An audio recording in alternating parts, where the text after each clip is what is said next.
स्वागत है आप सभी का हमारे YouTube चैनल विद्या ब्रेन वर्स में। जैसा कि आप जान रहे हैं कि हमने पिछले वीडियो में क्लास 12th में चार्ज के बारे में समझा था। ठीक है, आज उसी चार्ज पर बेस्ड एक लॉ आता है जो हमारे बोर्ड के अकॉर्डिंग बहुत ही क्या है, इम्पोर्टेंट है। तो आइए देखते हैं कौन सा तो क्या है, कूलॉम्स लॉ। आज हम पढ़ेंगे कूलॉम्स लॉ के बारे में। देखिए, कूलॉम साइंटिस्ट है, ठीक है। तो इन्होंने दो चार्ज के बीच में लगने वाला अट्रैक्शन और रिपल्सन फोर्स के बारे में बताया, ठीक है। तो इनका पहले हम स्टेटमेंट लिख लेंगे। तो क्या इन्होंने बोला, according to Coulomb the electrostatic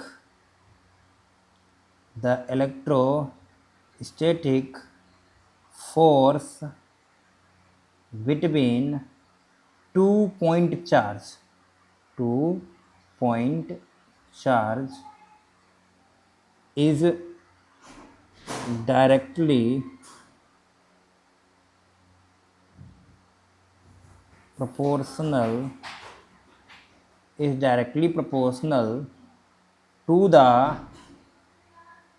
product of their magnitude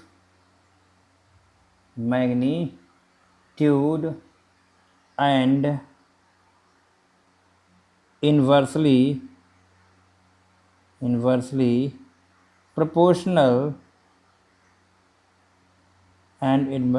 proportional to the square of the distance between them। देखिए, जो कूलॉम ने बताया कि जैसे दो कोई चार्ज है, एक Q1 रखा हुआ है चार्ज और एक क्या रखा हुआ है, Q2 चार्ज रखा हुआ है, ठीक है। अब इनके जो बीच की जो डिस्टेंस है, हमने मान लिए जो डिस्टेंस है वो कितनी है R डिस्टेंस है। कितनी डिस्टेंस है? R डिस्टेंस है, ठीक है। तो इन्होंने बताया, अब देखिए, अगर ये सेम चार्ज है, Q1 भी हमारा कैसा है, पॉजिटिव है, और Q2 भी हमारा कैसा है, पॉजिटिव है, तो फोर्स कैसा लगेगा? रिपल्सन लगेगा। हमने पहले ही आपको बताया ये कैसे हो गया, लाइक चार्ज, तो फोर्स रिपल्सन होगा। अगर Q1 निगेटिव है और Q2 पॉजिटिव है तो कैसा फोर्स लगेगा? अट्रैक्शन। अच्छा, अगर तो यहाँ पर दो फोर्स लग सकते हैं, कौन कौन से? अट्रैक्शन और रिपल्सन फोर्स। कितना? अट्रैक्शन और रिपल्सन फोर्स लग सकता है, ठीक है। तो इन्होंने बताया जो फोर्स लगेगा वो कैसा होगा? डायरेक्टली प्रोपोर्शनल होगा, इन दोनों चार्ज के प्रोडक्ट के डायरेक्टली प्रोपोर्शनल होगा। तो वही लिखा है, force between point charge is directly proportional to the product of their magnitude. तो ये हो गया। फिर इन्होंने बताया कि जो फोर्स है, ये अट्रैक्शन फोर्स या रिपल्सन फोर्स, इलेक्ट्रोस्टैटिक फोर्स, ये कैसा होगा? इन्वर्सली प्रोपोर्शनल हो जाएगा किसके? इनके बीच की जो डिस्टेंस है उसके स्क्वायर के, ठीक है। तो यहाँ से हम बोल सकते हैं कि F जो डायरेक्ट प्रोपोर्शनल हो जाएगा Q1 Q2 अपॉन कितना हो जाएगा? R स्क्वायर हो जाएगा। कितना हो जाएगा? R स्क्वायर हो जाएगा, ठीक है। अब देखिए, जैसे हमने बोल दिया F प्रोपोर्शनल, अगर प्रोपोर्शनल का साइन हटाएंगे तो क्या आता है? एक कांस्टेंट आता है। क्या आता है? कांस्टेंट के क्या आ जाएगा? के Q1 Q2 upon R square हो जाएगा। क्या हो जाएगा? के Q1 Q2 अपॉन में कितना हो जाएगा? R स्क्वायर हो जाएगा। अच्छा, के क्या है? लिख सकते हैं हम के, वेयर के इज कांस्टेंट। अच्छा, कांस्टेंट इसका नाम क्या होता है? इसको कहा जाता है इलेक्ट्रोस्टैटिक फोर्स कांस्टेंट। क्या कहा जाता है? Electrostatic force constant. क्या कहा जाता है? इलेक्ट्रोस्टैटिक फोर्स कांस्टेंट कहा जाता है। क्या कहा जाता है? इलेक्ट्रोस्टैटिक फोर्स कांस्टेंट, ठीक है। तो ये हमारा क्या था? Coulomb's law. अच्छा, एक बात समझिए, जो फोर्स होता है, ये फोर्स होता है, ठीक है, ये कहाँ लगता है? फोर्स लगता है along the line joining the centre of two charge. ये होता है जो लाइन ज्वाइन कर रहे हैं इसके सेंटर के अलोंग लगता है। जैसे अगर इस पर फोर्स लग रहा होगा तो ये हो जाएगा F12। क्या हो जाएगा? F12 1 2, तो इसका मतलब होता है फोर्स ऑन 1 ड्यू टू 2।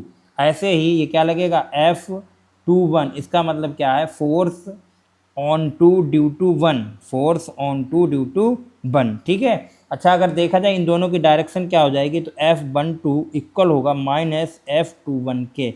ये डायरेक्शन में दोनों क्या होते हैं, एक दूसरे के अपोजिट होते हैं। ठीक है। तो ये हमारा क्या था, कूलॉम्स लॉ था। ठीक है। अब हम बात करते हैं के बारे में। ठीक है। जैसे ये हमने फॉर्मूला हमारा आ गया, क्या फॉर्मूला आ गया बताइए, F इक्वल टू के Q1 Q2 अपॉन में R स्क्वायर आ गया। ठीक है। अब अच्छा एक बात समझिए, के क्या है, अगर हम बोथ चार्ज, इफ बोल दें हम both the charge are placed in free space, free space बोल दे या बोल दे वैक्यूम। फ्री स्पेस का मतलब क्या होता है, वैक्यूम, एयर में हो। ठीक है। तो हम के की देन के इक्वल टू जो हमारा होता है 9 मल्टीप्लाई 10⁻⁹, और इसकी यूनिट होती है न्यूटन मीटर स्क्वायर पर कूलॉम स्क्वायर। ठीक है। तो ये हम वैल्यू लेते हैं के की। ठीक है। क्या लेते हैं के, और ये कैसी होती है, एसआई यूनिट होती है। कैसी होती है, एसआई यूनिट। देन क्या हो जाएगा हमारा, देन एफ इक्वल टू क्या हो जाएगा 1/4πε0 Q1 Q2 अपॉन कितना हो जाएगा R स्क्वायर हो जाएगा। कितना हो जाएगा, F equal to 1/4πε0 Q1 Q2 upon में R स्क्वायर हो जाएगा। ठीक है। और इसी की वैल्यू जो होती है, सिंस K इक्वल टू क्या होता है 1/4πε0 भी होता है, और इसी की वैल्यू अगर सॉल्व करोगे तो कितना आ जाएगा 9 मल्टीप्लाई 10⁻9 भी होता है। तो इसको हम लिख सकते हैं, न्यूमेरिकल के लिए हम यही वैल्यू यूज करेंगे, 9 मल्टीप्लाई 10⁻9 Q1 Q2 अपॉन में R स्क्वायर हो जाएगा। ये हमारा क्या है, ये है कूलॉम्स लॉ न्यूमेरिकल के लिए। ठीक है। अब समझिए, अगर आपसे कहिए तो हमारा एसआई में हो गया, एसआई में। अगर सीजीएस में हो तो सीजीएस, इन सीजीएस सिस्टम हम बोल सकते हैं इन सीजीएस। सीजीएस का मतलब क्या होता है, centimetre gram second. In CGS system the value of के, द वैल्यू ऑफ के इक्वल टू क्या होता है 1 होता है। क्या होता है, 1 होता है। ठीक है। तो हम बोल सकते हैं, क्या बोल सकते हैं कि F इक्वल टू कितना हो जाएगा Q1 Q2 अपॉन में R स्क्वायर हो जाएगा। तो ये किस में है, और ये डाइन में होगा। ये किस में होगा, डाइन में होगा। ये किस में होगा, ये होगा डाइन में। तो ये सीजीएस यूनिट क्या होती है, फोर्स की डाइन में। ये क्या है, कूलॉम्स लॉ हमारा सीजीएस सिस्टम में है। ठीक है। अब इसके आगे हम देखते हैं, जैसे अभी एक नई चीज़ आई हमारे पास, एप्सिलॉन नोट। ये आया एप्सिलॉन नोट। तो एप्सिलॉन नोट क्या है बताइए, एप्सिलॉन नोट है एब्सोल्यूट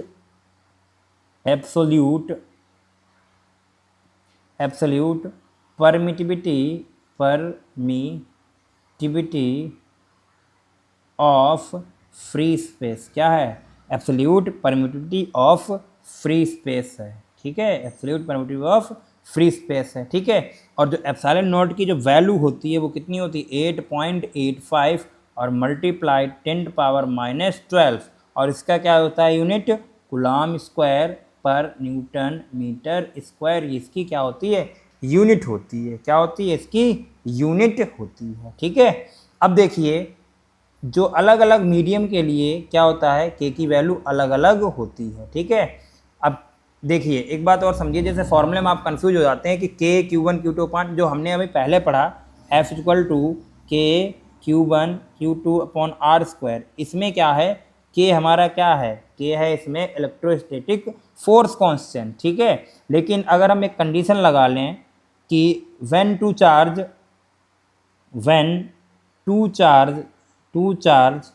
आर प्लेस्ड किसमें प्लेस्ड कर दिए जाएं, are placed in other medium में। जैसे अदर मीडियम का मतलब क्या है, अदर मीडियम का मतलब क्या है, अदर मीडियम का बच्चों मतलब है जैसे बैक्स हो गया, ग्लास हो गया, बैक्स हो गया। ठीक है। पेपर हो गया, वाटर हो गया, क्या हो गया, वाटर हो गया एटसेट्रा, मतलब एयर और वैक्यूम के अलावा अगर किसी मीडियम में रख दिया जाए तब जो फोर्स होगा, देन फोर्स हमारा, तब फोर्स कितना हो जाएगा बच्चों, तो हो जाएगा F equal to 1/4 pi epsilon naught और Q1 Q2 अपॉन में आर स्क्वायर, तो पहले पढ़ा के से और क्या कर देंगे, के कर देंगे। अब ये के क्या है, वेयर, अब ये के क्या है, अब ये के बन जाता है डाइलेक्ट्रिक कांस्टेंट, तो के क्या है, डाई इलेक्ट्रिक हमारा क्या है, कांस्टेंट है, क्या है, डाइलेक्ट्रिक कांस्टेंट, ठीक है। और इसी को हम नाम देते हैं और रिलेटिव, इसी को नाम देते हैं और relative permittivity, permittivity of medium, of medium. बात समझे आप सभी लोग, तो ये होता है, ठीक है। अब समझिए कुछ पॉइंट है, नोट डाल के लिख सकते हैं आप। जैसे पहला पॉइंट क्या है, हम बोल सकते हैं द वैल्यू ऑफ के, द वैल्यू ऑफ के नेवर भी निगेटिव, ये क्या हो सकती, नेवर भी निगेटिव नहीं हो सकती, क्या नहीं हो सकती, इससे निगेटिव नहीं हो सकती। मतलब ये क्या हो जाए, के की वैल्यू हमेशा क्या होगी बताइए, के की वैल्यू हमेशा ग्रेटर देन 1 होगी, ग्रेटर देन इक्वल टू क्या हो जाएगी, 1 हो जाएगी, 0 भी नहीं हो सकती, ठीक है। अच्छा फिर दूसरा क्या है, इसका जो पॉइंट है, हम बोल सकते हैं द वैल्यू ऑफ के, द वैल्यू ऑफ के, द वैल्यू ऑफ के फॉर वैक्यूम, वैक्यूम के लिए बोले या एयर के लिए बोले, तो इसकी होती है 1, इज 1, क्या होती है, 1 होती है, ये हमारा क्या है, ये 1 है, ठीक है। ये कितनी होती है, 1 होती है, ठीक है, ये होती है 1, ठीक है। इसके बाद जो थर्ड हमारा है, हम बोल सकते हैं द वैल्यू ऑफ के फॉर मेटल, मेटल के लिए कितनी होती है, मेटल के लिए होती है इज इनफाइनाइट, किसके लिए, मेटल्स के लिए इनफाइनाइट होती है। और लास्ट जो पॉइंट है हमारा, द वैल्यू ऑफ के, द वैल्यू ऑफ के फॉर अदर मीडियम, किसके लिए, अदर मीडियम,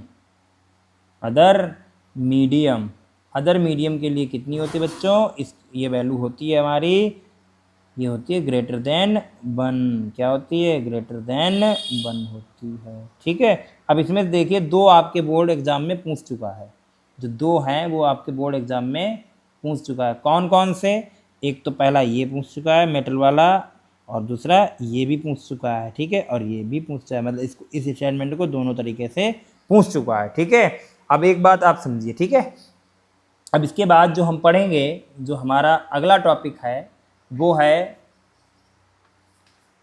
अब देखिए हमने किसकी बात कर ली, एप्सिलॉन नोट की बात कर ली, ठीक है। तो यहाँ से डायमेंशन भी आ जाती है, क्या आ जाती है, डायमेंशन, तो लिख लेंगे डायमेंशन, डायमेंशन ऑफ के, पहले के देखेंगे।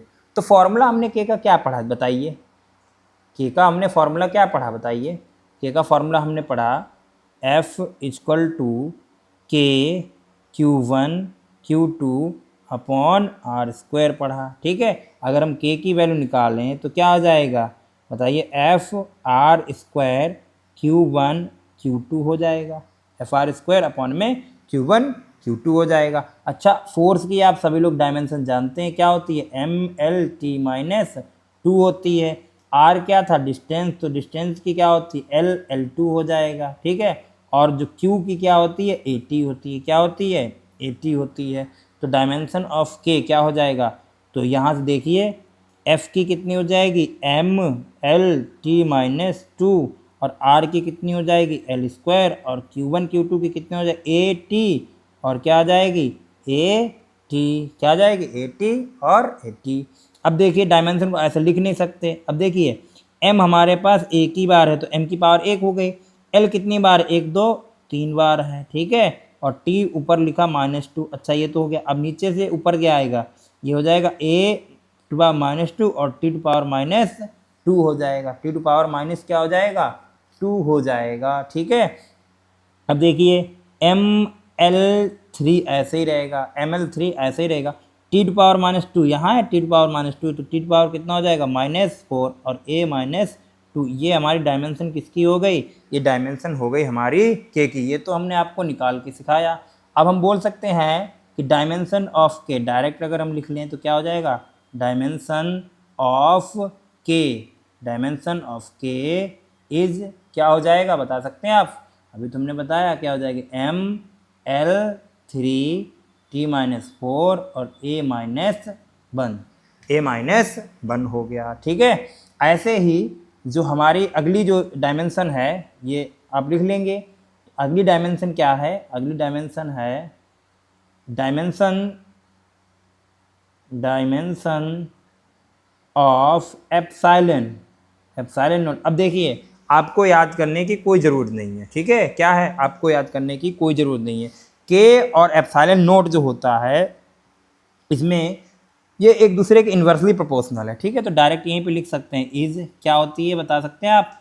जी बता सकते हैं क्या होती है? इसमें m माइनस का हो जाएगा, जो ऊपर प्लस की है वो माइनस की कर देना, और जो माइनस की है वो प्लस की हो जाएगी। ठीक है, और a हो जाएगा। तो ये डायमेंशन किसकी हो गई? एप्सिलॉन नॉट की डायमेंशन हो गई। ठीक है, ये किसकी हो गई? एप्सिलॉन नॉट की डायमेंशन हो गई। अब एक बात और समझिए। ठीक है, तो एप्सिलॉन नॉट की हम यूनिट भी देख लेते हैं। ठीक है, यहीं पे क्या देखते हैं? Unit of epsilon not. क्या देखते हैं? Unit of epsilon not.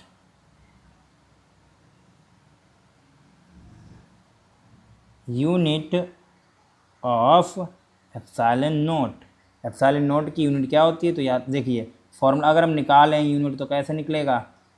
Formula क्या पढ़ा हमने? F=1/4 पाई एप्सिलॉन नॉट और Q1 Q2/r² पढ़ा। एप्सिलॉन नॉट की अगर वैल्यू निकालो तो ये ऊपर पहुंच जाएगा एप्सिलॉन नॉट, और F नीचे आ जाएगा। तो Q1 Q2/F r²। अच्छा, Q की क्या होती है? कूलाम, तो कूलाम स्क्वायर हो जाएगा। अपॉन में F की क्या होती है? न्यूटन। R क्या होता है? Distance, metre square. तो ये तो हो गई एप्सिलॉन नॉट की। अच्छा, एप्सिलॉन नॉट अभी हमने बताया, एप्सिलॉन नॉट की याद कर लो या के की याद कर लो, उसका जस्ट रिवर्स क्या होता है? के होता है। अच्छा, इसको एक चीज़ और लिख सकते हैं, अगर हम देखें तो एक और होती है, फैरड मीटर भी होती है। क्या होती है? फैरड। अभी आपको आगे हम बताएंगे कि फैरड पर मीटर भी होती है। क्या होती है? फैरड पर मीटर भी होती है। अच्छा, के की क्या हो जाएगी? के, तो यूनिट ऑफ के, यूनिट ऑफ के क्या है? न्यूटन मीटर स्क्वायर पर कूलाम स्क्वायर, और इसी को बोलते हैं मीटर पर फैरड भी बोल देते हैं। क्या बोलते हैं? मीटर पर फैरड भी बोल देते हैं। ठीक है, तो ये हमने अभी इतना जाना कि डायमेंशन क्या होती है, के की वैल्यू कहाँ कहाँ होती, क्या होती है, और ये हमने सीखा बिल्कुल। ठीक है, इसके बारे में। अब हम आगे बढ़ेंगे तो हमारे पास एक रिलेशन आता है। ठीक है, रिलेशन बोल सकते हैं, जैसे रिलेशन क्या हो, डायरेक्ट लिख लीजिए आप। ठीक है, रेशियो होता है एप्सिलॉन अपॉन एप्सिलॉन नॉट। ठीक है, एप्सिलॉन अपॉन एप्सिलॉन नॉट, ये होता है एफ वैक्यूम अपॉन में एफ मीडियम। ये फॉर्मूला होता है। ठीक है, अब यहाँ से हम बोल सकते हैं, जैसे वैक्यूम में रखा होगा तो ये होता है एप्सिलॉन नॉट, और मीडियम, किसी भी मीडियम के लिए एप्सिलॉन होता है। क्या होता है? एप्सिलॉन। और एप्सिलॉन को कहते हैं एब्सोल्यूट परमिटिविटी, या एब्सोल्यूट ना बोलकर सिर्फ परमिटिविटी ऑफ मीडियम बोलते हैं। क्या बोलते हैं? परमिटिविटी ऑफ मीडियम बोलते हैं। ठीक है, ये होता है फॉर्मूला। अच्छा, इसी का दूसरा हम फॉर्मूला बना सकते हैं, एप्सिलॉन अपॉन में epsilon naught equal to K1, बोल सकते हैं K1 अपॉन में K2। ठीक है, ये होता है। एक और फॉर्मूला यहाँ समझ सकते हैं, F1 अपॉन में F2 इक्वल टू कितना हो जाएगा? K2 अपॉन में K1। इस फॉर्मूले को हम आगे जब न्यूमेरिकल आएगा तो उसमें हम क्या करा देंगे? आपको प्रूफ करा देंगे। ठीक है, क्या करा देंगे? प्रूफ करा देंगे। अब देखिए, अब इसके आगे आता है, हमने ये सब पढ़ लिया, अब हम लिखेंगे unit of charge. Unit of charge पढ़ेंगे। क्या पढ़ेंगे? यूनिट ऑफ चार्ज पढ़ेंगे। तो हेडिंग पड़ेगी हमारी यूनिट ऑफ चार्ज। क्या पड़ेगी heading? Unit of charge. Unit of charge होगा। ठीक है, तो यूनिट ऑफ चार्ज क्या है समझे। यूनिट ऑफ चार्ज पहले हम देखते हैं कूलाम क्या होती है। SI unit of SI unit of charge, SI unit of charge equal two is coulomb बोल सकते हैं। क्या बोल सकते हैं? कूलम। ठीक है, अब कूलम की देखिए, ये तो हो गया कूलम। 1 कूलम होता क्या है? 1 कूलम होता क्या है? अब समझिए, जैसे फॉर्मूले से हम निकालें, हमारे पास फॉर्मूला क्या था? 9 मल्टीप्लाई 10⁻9 और Q1 Q2 अपॉन में R²। हम कंसीडर करते हैं कि हमने दो चार्ज हैं, एक Q1 है और एक Q2 है। ये दोनों की वैल्यू कितनी ले ली? 1 ले ली। Q1 और Q2 की वैल्यू कितनी ले ली? 1 ले ली। ठीक है, 1 कूलम ले ली। और जो समझे 1 ले ली। ठीक है, और जो डिस्टेंस है इन दोनों के बीच की कितनी है? 1 मीटर। मतलब दो कूलम, एक कूलम और एक कूलम के दो चार्जों को हमने कितनी डिस्टेंस पे रख दिया? 1 मीटर डिस्टेंस पे रख दिया। ठीक है, तो हम इसको बोल सकते हैं ये तो आपका रफ वर्क हो गया। ठीक है, ये क्या हो गया? आपका रफ वर्क हो गया। ठीक है, ये क्या हो गया? आपका रफ वर्क। अब समझिए हम करेंगे क्या? हमने लेट कर लिया कि ये इफ़ Q1 इक्वल टू क्या हो जाए हमारा? Q2 और कितना हो जाए? 1 कूलम। देखिए हम बता सकते हैं अगर एक कूलम पर जितना फोर्स लगेगा, इससे हम ज़्यादा कैलकुलेट कर सकते हैं। ठीक है, इसीलिए। और R कितना ले लिया? And R equal to 1 metre. तो हम इसकी वैल्यू अगर ऊपर रखें तो F कितना बन जाएगा? F बन जाएगा 9 मल्टीप्लाई 10⁻9 न्यूटन बन जाएगा। क्या बन जाएगा? न्यूटन। इसका मतलब क्या है? क्या है कि 1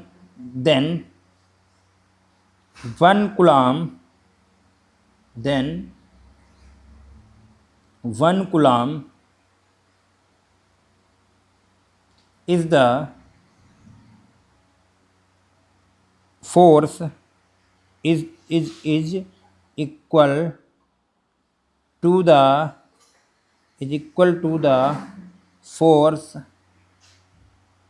force between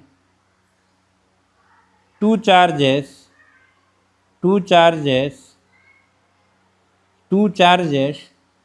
placed at 1 meter, then force, या देन की जगह पे हम क्या लिख सकते हैं? एंड फोर्स exerted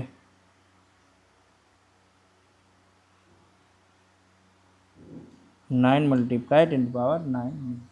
ठीक है, तो ये क्या होता है हमारा? 1 कूलम होता है। क्या होता है? 1 कूलम होता है। ठीक है, अब देखिए इसका तो ये तो SI में हो गया। क्या हो गया? SI में। हम आगे बोल सकते हैं CGS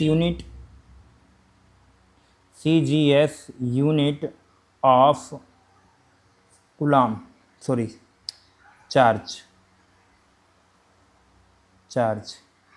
तो क्या होता है बताइए?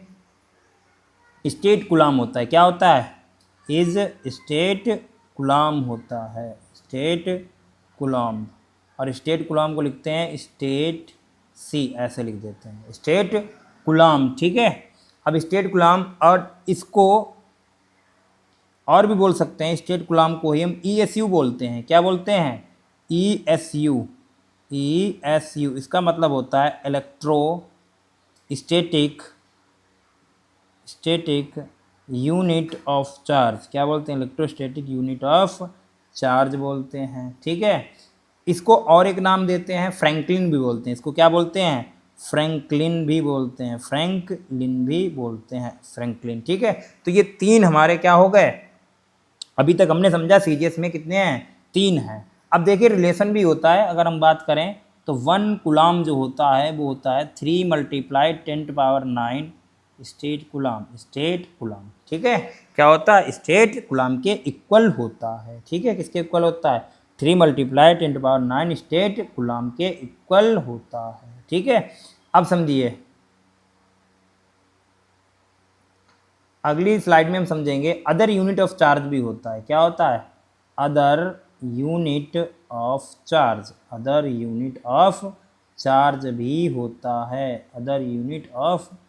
भी होता है। कैसे? जैसे अगर इलेक्ट्रोमैग्नेटिक सिस्टम में चलें, किस में चलें? इलेक्ट्रोमैग्नेटिक सिस्टम में, तो इलेक्ट्रोमैग्नेटिक सिस्टम, ये ब्रांच होती है साइंस की, हमने आपको बताया था। Electromagnetic system, in electromagnetic system the unit of charge, the unit of charge कितनी होगी बताइए? चार्ज होती है ई एम यू। क्या होता है? E M is E M U, E M U. और ई एम यू का ही मतलब क्या होता है? Electromagnetic unit of charge, electromagnetic unit of charge, electromagnetic unit of charge. ठीक है, ये बात समझे आप।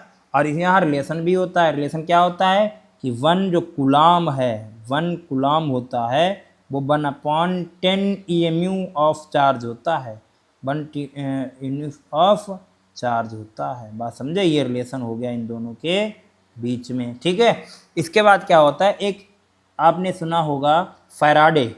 ठीक है, फैराडे तो लिखेंगे the biggest unit, the biggest unit of charge is Faraday. क्या है? फैराडे होती है। The biggest unit of charge is Faraday. और फैराडे क्या होता है? इसका रिलेशन होता है कि 1 फैराड, या फैराड बात एक ही है। 1 फैराड इक्वल टू क्या होता है? 96500 कूलम।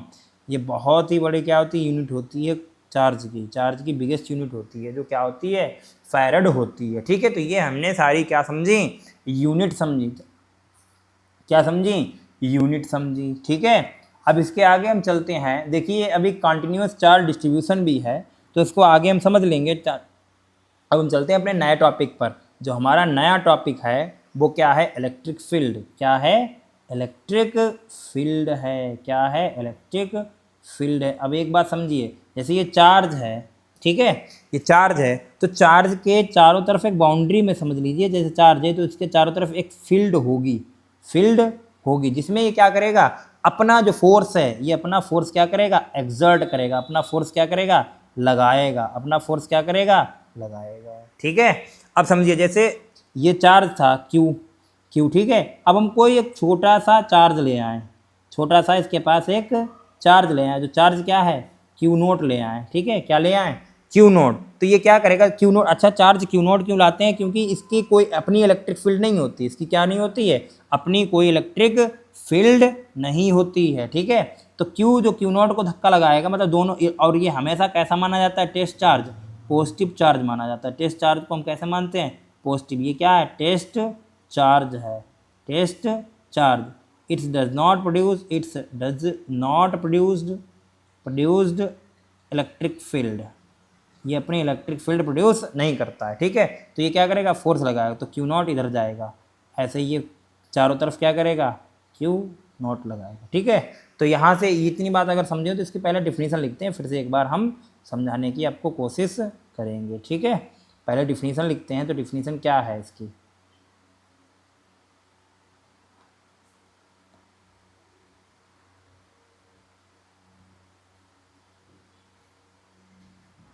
डिफिनीशन देखते हैं इसकी।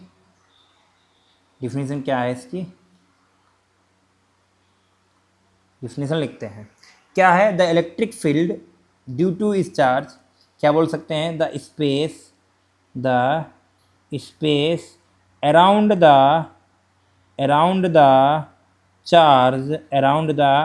Charge is called electric field.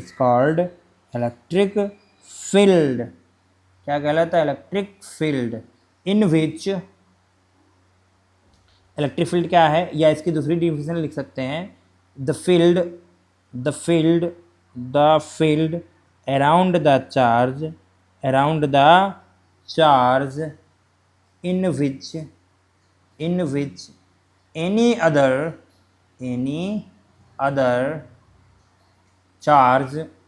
Other charge experiences या फील्स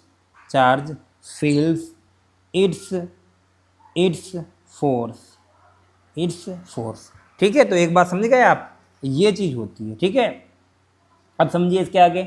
ये तो हो गया इलेक्ट्रिक फील्ड। अब एक बात और समझिए, इलेक्ट्रिक फील्ड के बाद अच्छा हम नोट डाल के लिख सकते हैं द डायरेक्शन के बारे में। डायरेक्शन बहुत अभी आगे जो डेरिवेशन आएगा वो डायरेक्शन की बात करेगा, ठीक है। तो क्या लिख सकते हैं, the direction of electric field, electric field is outward या बोल सकते हैं अपोजिट, आउटवर्ड या बोल सकते हैं opposite to the test charge, to the test charge. और टेस्ट चार्ज अभी हमने आपको बताया कैसा होता है, पॉजिटिव होता है। क्या होता है, पॉजिटिव। और पॉजिटिव चार्ज के कैसा हो जाएगा, अबे हो जाएगा। तो बना सकते हैं इसको हम, जैसे क्यू था और ये क्या करेगा,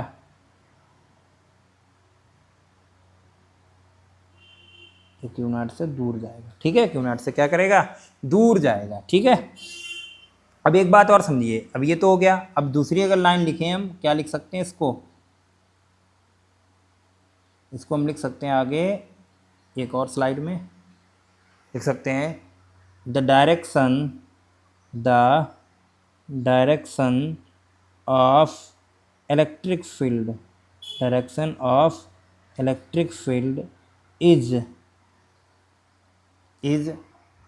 टूवर्ड्स या इनवर्ड्स भी बोल सकते हैं, टूवर्ड्स द निगेटिव चार्ज की तरफ होगी, ठीक है। निगेटिव चार्ज की तरफ होगी, तो हम बोल सकते हैं ये क्यू रहा, और ये अगर निगेटिव चार्ज माइनस क्यू रखा है तो ये क्या हो जाएगा, अंदर की ओर, मतलब ये अंदर की ओर होगा, ठीक है।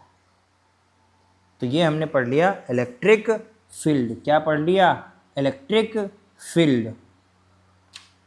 अब देखिए इलेक्ट्रिक फील्ड इंटेंसिटी, इसके आगे क्या पढ़ेंगे, इलेक्ट्रिक फील्ड इंटेंसिटी। तो हेडिंग क्या हमारी पड़ेगी, इलेक्ट्रिक फील्ड इंटेंसिटी,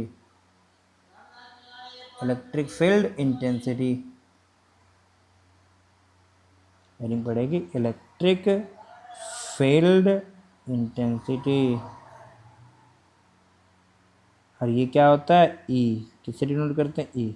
अब वेक्टर लगा है, इसका मतलब इलेक्ट्रिक फील्ड इंटेंसिटी कैसी है, वेक्टर क्वांटिटी है।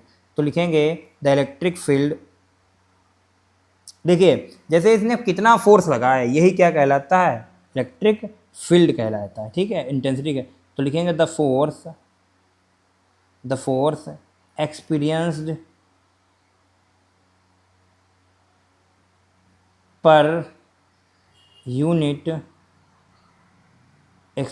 पर unit positive test charge is called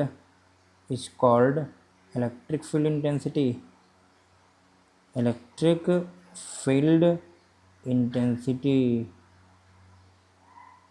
intensity. तो इसका फॉर्मूला होता है is equal to F upon में क्यू नॉट, या क्यू भी बोल सकते हैं, ठीक है। अब यहाँ पर नोट डाल के हम लिख सकते हैं, नोट डाल के E इज वेक्टर क्वांटिटी, अच्छा वेक्टर क्वांटिटी है तो इसकी डायरेक्शन भी कैसी होगी, क्वांटिटी है तो इसकी डायरेक्शन कैसी होगी, बता सकते हैं आप, डायरेक्शन होगी प्लस से दूर, पॉजिटिव से दूर, ठीक है, और निगेटिव के पास, ठीक है, निगेटिव की तरफ होगी। बात समझे आप, ये बात होती है। अब इसके आगे आप देखें तो इसका फॉर्मूला हो गया। अब इसकी हम क्या लिखेंगे, डायमेंशन लिखेंगे। क्या लिखेंगे, डायमेंशन या यूनिट। तो लिखेंगे यूनिट ऑफ ई, कितनी हो जाएगी, एफ अपॉन क्यू, तो न्यूटन पर कूलम। क्या लिखेंगे, न्यूटन पर कूलम। डायमेंशन इसकी हम निकाल सकते हैं, तो डायमेंशन कितनी हो जाएगी, डायमेंशन इसकी हो जाएगी, डायमेंशन ऑफ ई हो जाएगा न्यूटन की ML_T-2, और सी की क्या होती है, AT होती है, AT ऊपर पहुंचेगा तो क्या बन जाएगा ML_T-3 और A-1 हो जाएगा। क्या हो जाएगा, A-1 हो जाएगा, ठीक है। अब इसके आगे हम एक लास्ट टॉपिक आज का देखते हैं, ठीक है। लास्ट टॉपिक आज का क्या है, हेडिंग हमारी पड़ेगी, हेडिंग हमारी होगी electric field intensity electric field intensity due two point charge, due two point charge, एक पॉइंट चार्ज की वजह से इलेक्ट्रिक फील्ड इंटेंसिटी कैसे निकलेगी। ठीक है, अब देखिए निकालने का तरीका क्या होता है। अगर स्टेप देखें, इसके स्टेप होते हैं कि सबसे पहले एक हमने मान लिया, कंसीडर कर लिया कि इलेक्ट्रिक फील्ड इंटेंसिटी जिस पॉइंट पर, जैसे ये क्यू है, एक चार्ज रख दिया, क्या होगा, चार्ज एक रख लिया, क्यू चार्ज रख दिया। ठीक है, इससे मान लिया स्मॉल आर डिस्टेंस पे, कितनी डिस्टेंस पे, स्मॉल आर डिस्टेंस पे पॉइंट पी रखा, पॉइंट पी है जिस पर हमें क्या निकालना है, इलेक्ट्रिक फील्ड। तो इसका स्टेप क्या है, पहले जिस पॉइंट पे हमें इलेक्ट्रिक फील्ड निकालनी होती है उस पर हमें क्या रखते हैं, टेस्ट चार्ज रखते हैं। क्या रखते हैं, टेस्ट चार्ज रखते हैं। ठीक है, इसके बाद क्या होता है, अब इस पर हम देखो, ये बन गया कूलॉम्स लॉ। क्या बन गया, कूलॉम्स लॉ। 2 चार्ज रखे हैं, डिस्टेंस है, तुम क्या बोल सकते हैं, बताओ क्या बोल सकते हैं, बोल सकते हैं बाई कूलॉम्स लॉ। क्या बोलेंगे, बाई कूलॉम्स लॉ। क्या बोलेंगे, बाई कूलॉम्स लॉ। तो कूलॉम्स लॉ क्या कहता है, F इक्वल टू के Q1 Q2। अब Q1 Q2 यहाँ पे क्या है, यहाँ पे Q1 के यहाँ पे क्या, कितना है Q, और Q2 के यहाँ पे क्या है Q0, और डिस्टेंस का क्या कर दो, स्क्वायर कर दो। ठीक है, अब एक चीज़ समझिए, वैसे स्टेप अगर दूसरा है, क्या होता है कि इसको Q0 से डिवाइड कर दिया जाता है। फोर्स निकालो, ई निकालने के लिए क्या स्टेप होता है, पहले 0.4 रखो, फिर फोर्स निकालो, और फोर्स में क्या, किससे डिवाइड कर दो, Q0 से डिवाइड कर दो। तो हम बोल सकते हैं since F equal to E upon में, sorry E equal to F upon में Q0 होता है। क्या होता है, E equal to F upon Q0, E equal to F upon Q0 होता है। एफ की वैल्यू रख दो तो कितना आ जाएगा, ई इक्वल टू एफ कितना है, के Q0 अपॉन में आर स्क्वायर, और अपॉन में भी क्या होता है, Q0 हो गया। तो Q0 से Q0 कैंसिल, तो कितना आ जाएगा बताओ, ई इक्वल टू के Q अपॉन आर स्क्वायर। ये हमारा फॉर्मूला हो गया किसका, ये फॉर्मूला हमारा हो गया electric field intensity due to a point. अब के की वैल्यू तुम्हारी इच्छा रख लो, कितनी रख लें, के की वैल्यू हो जाएगी ई इक्वल टू 1/4πε0 और Q अपॉन में आर स्क्वायर। ठीक है, या इसी चीज़ को हम लिख सकते हैं ई इक्वल टू 9 × 10⁹ और into Q upon R square. तो आज के लिए बच्चों इतना ही, हम मिलते हैं आपसे अगले वीडियो में। और इसके बाद जो वीडियो होगा उसमें मोस्ट इम्पोर्टेंट जो 2 डेरिवेशन है आपके बुक के पहले चैप्टर के, वो कराए जाएंगे। ठीक है, अगर वीडियो अच्छा लगे तो चैनल को सब्सक्राइब करें, लाइक करें, और अपने फैमिली ग्रुप और स्टडी ग्रुप में शेयर करें। ठीक है, आज के लिए धन्यवाद, मिलते हैं अगले वीडियो में।